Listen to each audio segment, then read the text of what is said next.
Nah, ini dulu ya kita bahas kenapa nih kok nggak bisa Prabowo nggak bisa melewati Ganjar ya. Anies juga begitu kok nomor 3 terus dia. Ini kira-kira kenapa nih? Pertama memang Prabowo Subianto itu kelihatan tidak mau melakukan aktivitas yang agresif ya, terutama aktivitas kampanye politik di luar tanggung jawabnya sebagai Menhan. Mungkin ada psikologi politik yang nggak nyaman kalau Prabowo menonjolkan kerja-kerja politiknya, roadshow dan safari politik di seluruh penjuru tanah air, karena posisinya dulu adalah opposite dan berhadap-hadapan dengan Ya. Jokowi. Jadi ketika Prabowo memang jadi menteri, itu sangat sekali ingin menunjukkan loyalitas, totalitas, tegak lurus, sami'na wa ta'na ke Jokowi. Ya. Jadi Prabowo itu ingin tunjukkan ke orang, masuk kekuasaan itu tak ada cawe-cawe dengan urusan kerja politik untuk 2024. Makanya yang dilihat dari personifikasi politik Prabowo itu adalah kerja-kerja kementerian, kerja sebagai Menhan dan terusnya. Anies Baswedan, saya kira momentum politiknya ini sudah mulai hilang, Bang. Sorry itu saya sampaikan secara terbuka. Dulu momentum politiknya cukup terbuka. Oktober, November, dan Desember 2022 itu adalah bouncing di mana Anies itu sebenarnya sangat ditunggu betul oleh publik. Bagaimana personifikasi dan narasi politiknya ke depan sebagai poros perubahan. Tapi kan itu tidak dilakukan secara maksimal. Bahkan kalau mau lihat kecenderungan belakangan selama ini, Anies bicara apapun di pentas politik, Anies sekeras apapun mengkritik Jokowi, sudah tidak terlampau direspon oleh Ya, publik. ya. Udah terlambat ya. Saya cuma merasa itu, saya nggak tahu apakah publik merasakan itu ya.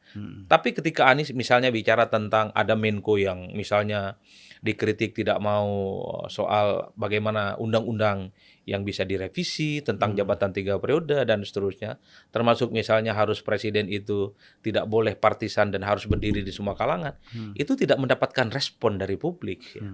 Ini yang saya kira memang orang terlampau lama menunggu bahwa Anies itu sebenarnya mampu menunjukkan jenis kelamin yang agak berbeda ya soal narasi politiknya dengan pemerintah. Karena ini yang sebenarnya ditunggu. Oleh karena itu bagi saya ini yang saya kira bisa menjelaskan kenapa Prabowo dan kenapa Anies tidak bisa menyalip Prabowo Subianto, Ganjar Pranowo maksud saya. Dan pada saat bersamaan sebenarnya Ganjar ini kan dapat bonus elektoral, Bang, dari posisinya 2 periode jadi gubernur Jawa Tengah. Apalagi saat ini sudah dideklarasikan safari politik, ini mungkin agak rumit. Ada kerja-kerja politik PDIP, ada kerja-kerja politik P3 di situ, Ada dan relawannya. ada relawan dan muncul di mana-mana. Dulu sekalipun Ganjar itu unggul, itu dalam posisi Ganjar masih tahanan kota. Haram hukumnya bagi Ganjar untuk melakukan safari. Haram hukumnya misalnya Ganjar itu mengamplifikasi para relawan politiknya, tapi secara definitif diumumkan oleh Megawati sebagai kandidat capres sehari sebelum Idul Fitri, hari Jumat saat itu, maka Ganjar akan mendapatkan amunisi yang cukup berlimpah gitu ya. Ada mesin partai, ada kemudian dukungan partai dan seterusnya dan seterusnya. Ini yang kemudian bisa menjelaskan kenapa Ganjar Pranowo itu relatif agak susah sebenarnya dikapitalisasi dan bisa disingkirkan secara elektabilitas oleh Prabowo Subianto dan Anies Baswedan. Saya kira 2 hal itu sih saja. Nah, tinggal apakah bisa ini Prabowo Subianto dan Anies Baswedan bouncing ya. Ya, ada resultante yang kemudian membuat mereka itu naik secara signifikan. Ada momentum yang sebenarnya bisa dilakukan oleh Prabowo dan Anies sebenarnya ketika Ganjar Pranowo itu dianggap slip tang gitu. Soal statementnya yang terkait dengan Indonesia sebagai U20 itu dibatalkan kan dikaitkan dengan Ganjar Pranowo. Tapi itu kan tidak diamplifikasi. Tapi itu kan tidak dilakukan oleh Prabowo dan Anies Baswedan ya sebagai satu positioning politik yang kemudian bisa membuat mereka itu terasosiasi sebagai orang yang berpihak kepada sepak bola Indonesia. Iya, iya. Jadi ini yang saya kira memang sekarang agak rumit dan agak sulit. Iya. Ingat loh, Ganjar Pranowo ini kan kartu pusaka milik PDIP. Kalau bukan Ganjar yang diusung oleh PDIP, mungkin yang lain bisa tepuk tangan dan bisa hore-hore. Tapi ketika Ganjar yang diusung punya nama besar, punya relawan, punya jaring yang kuat, dan didukung oleh partai penguasa. Dan yang paling penting, Ganjar itu pasti didukung oleh Jokowi. Ini satu partai, Bang. Nggak mungkin yang lain itu mendapatkan dukungan apapun dari Jokowi. Kalau saya sih menangkapnya seperti itu. Ya, kalau faktor Anies ini kan kita lihat tadi kenapa dia tidak mampu ya mengantisipasi peluang-peluang yang ada. Katakanlah tadi mulai dari Januari sampai ke April misalnya ya, peluang itu kan tadi Mas Adi bilang itu besar sekali untuk dia berperan. Tapi kan dia tidak lakukan itu.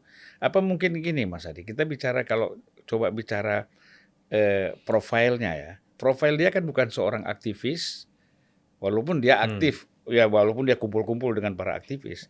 Ya tapi dia kan bukan punya latar belakang aktivis yang betul-betul aktif ya gitu. Yang sangat dikenal gitu. Kemudian juga apalagi bukan seorang politisi, ya, tidak pernah terlibat di dalam partai politik, gitu loh. Anggota DPR juga dia tidak pernah. Padahal kan orang kan begitu dari aktivis, politisi, terus menjadi negarawan kan gitu. Nah Anies ini kan berhenti sebenarnya sebagai katakanlah ya tenaga pengajar, dosen gitu. Apa sebab itu mungkin dia tidak bisa menjawab atau melihat peluang-peluang ini? Saya kalau boleh menggunakan istilah lain, Anies dan pendukungnya ini mencoba untuk mempersonifikasi Anies sebagai sosok profil yang high menurut saya, high profil. Coba cek, kalau kita ngeliat Anies, pasti yang dijual itu lulusan Amerika, jago bahasa Inggris, punya hubungan internasional dan seterusnya. Itu kan high profil, Bang.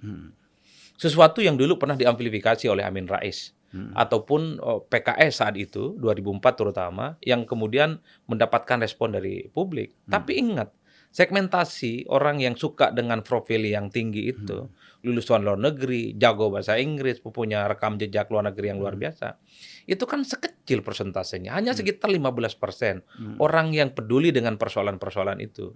65% masyarakat kita itu nggak terlampau peduli. Latar belakang sekolahnya di mana, bisa bahasa Inggris ataupun tidak, itu lain hal. Bukan tidak penting, tapi penting bagi rakyat. Ini inline dengan portofolio politik dari demografi masyarakat kita yang 65% memang menengah ke bawah. Pendidikan menengah 60%, kemudian tingkat ekonomi yang pendapatannya menengah ke bawah itu juga 65%. Jadi yang dibayangkan oleh pemilih kita itu adalah pemimpin yang nggak terlampau tinggi-tinggi di langit bayangannya. Pemimpin yang disukai adalah pemimpin yang kelihatan sering turun ke masyarakat, mudah diajak selfie, bisa mendatangi tempat mereka, jualan di pasar, di rel kereta, jalan-jalan, diajak jalan kaki dan seterusnya. Itu masyarakat kita. Jadi memang ini adalah habit dan bagian dari political behavior. Masyarakat kita itu lebih cenderung memilih pemimpin yang menurut mereka itu bisa dijangkau. Ya, jadi walaupun kita bicara bahwa kita ini negara yang sudah berkembang, ya kan gitu, negara yang sudah secara ekonomi kita anggap sudah maju, tetapi kan rakyat kita masih rakyat yang memang kelas menengah ke bawah lebih banyak, Bang, kelas pemilihnya. Saya sering bilang ke teman-teman pendukung Anies, Anies tidak bisa diamplifikasi dengan profil yang cukup tinggi. Anies itu sekali-sekali memang harus kelihatan agak sedikit mulai humble dan turun ke bawah. Perlu itu turun ke gorong-gorong. Perlu juga kelihatan misalnya bersosialisasi dengan masyarakat di pasar. Dalam politik itu penting, Bang. Dalam politik itu penting. Pikiran masyarakat kita itu pendek. Siapa yang sering lihat di pasar, siapa yang sering turun ke petani, siapa yang sering kelihatan bersama nelayan, dialah yang kemudian menjadi preferensi personal. Nah, kenapa saya sebut Anies ini profilnya agak tinggi? Karena yang dia jual adalah intelektualitas, lulusan luar negeri. Ini adalah cucunya dari pahlawan. Ingat loh, kekalahan Prabowo Subianto juga karena gitu. Prabowo itu dianggap sebagai orang yang jago bahasa Inggris, bahasa Jerman ngerti, dan bahasa-bahasa yang lain. Turunan ningrat, darah biru, dan seterusnya, ketua umum partai. Tapi semakin itu dijejali kepada masyarakat, orang nggak respect. Banyak yang gagal menangkap. Masyarakat kita itu adalah guyup. Mereka itu akan memilih orang yang sekali lagi kesehariannya hampir sama dengan kita. Kenapa Jokowi itu disukai, Bang? Sekalipun, sorry to say misalnya, hanya lulusan S1 kehutanan di UGM misalnya gitu. Karena orang melihat Jokowi itu seperti kebanyakan masyarakat kita. Seperti keluarga kita, seperti paman kita, seperti bapak kita. Sangat sederhana. Bahwa kapasitas itu penting, kompetensi itu penting, bahasa Inggris itu penting, jaringan luar negeri itu penting. Tapi ini seringkali tidak jadi instrumen yang bisa meyakinkan kepada rakyat datang ke TPS dan milih. Orang pilih Jokowi itu ya karena nih orang kok seperti kebanyakan keluarga kita, seperti kebanyakan rakyat, bajunya putih terus, celananya hitam terus. Kan itu yang kemudian membuat pipinya kempot. Bibirnya kempot gitu.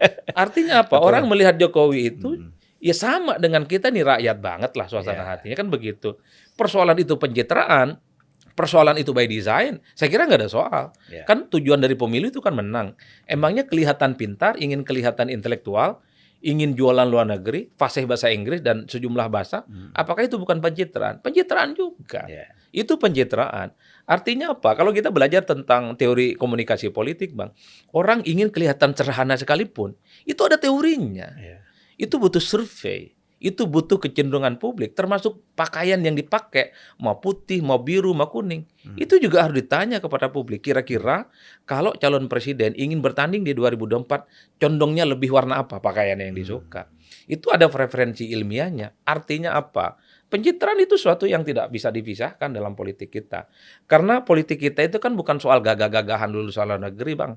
Bukan gagah-gagahan misalnya kuasai berapa bahasa dunia dan bahasa asing. Bukan.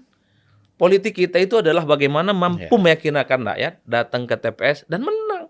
Ya, kualifikasi tadi itu kan kalau kita bicara di Uni Eropa, ya, kita mau jadi Perdana Menteri atau Presiden di Uni Eropa atau di UK, ya, di London, di Amerika, mungkin bisa menggunakan yang high profile itu. Betul. Tetapi kan kalau di Indonesia ini kan orang masih sangat sederhana, ya. Hanya beberapa orang.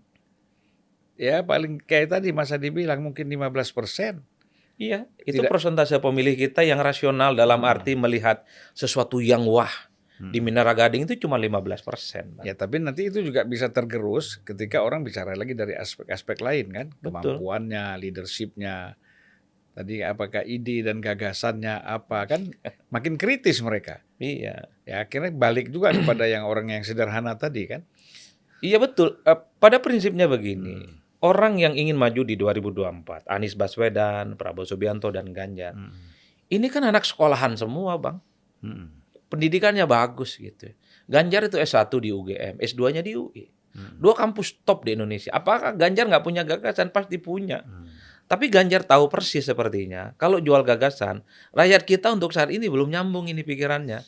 Ketemu dulu, akrab dulu, sosialisasi dulu, baru bicara tentang gagasannya apa. Menyapa rakyat, ya gitu ya. Ya, naik sepeda, selfie. Betul, kenal dulu, peluk hatinya, baru ngomong. Kalau jadi presiden, infrastruktur dilanjutkan. Kalau jadi presiden, IKN dilanjutkan, kan begitu. Kalau model kampanye seperti Anies agak beda. Ngomong dulu yang besar, ngomong yang dulu yang gede, sekalipun orang pemilihnya itu nggak dikenal. Bersosialisasi tidak, akrab tidak, komunikasi juga tidak, selfie pun juga tidak. Orang dicekoki dengan isu-isu besar. Kalau jadi presiden ingin membawa Indonesia go internasional. Ini lulusan Amerika. Ini adalah cucunya pahlawan. Orang nggak connect. Masyarakat kita itu kenal dulu, akrab dulu, baru bicara dari hati ke hati. Maunya apa? Kan itu yang kemudian sampai ke kita gitu sebagai orang yang selama ini berinteraksi dengan pemilih. Makanya saya bilang Anies ini mestinya belajar dari kekalahan 2 kali Prabowo Subianto. Prabowo kan yang diamplifikasi adalah ya top lah, Bang. Ini ketua umum partai, darah biru gitu ya. Anaknya Sumitro, ekonom top di zaman Orde Baru. Tapi semakin begitu orang semakin berjarak. Rakyat kita itu kan nggak terlampau suka dengan calon pemimpin yang kelihatan dia itu ningrat dan kelihatan dia berada di Menara Gading. Nah, ini yang saya kira memang masih ada waktu ini bagi Anies dan Prabowo sebenarnya sampai tahun depan 10 Februari masa akhir kampanye, pencoblosannya tanggal 14. Bagaimana mengubah strategi politiknya. Ini jangan disepelekan loh. Preferensi masyarakat kita secara umum ingin kenal dulu dengan calon, Bang.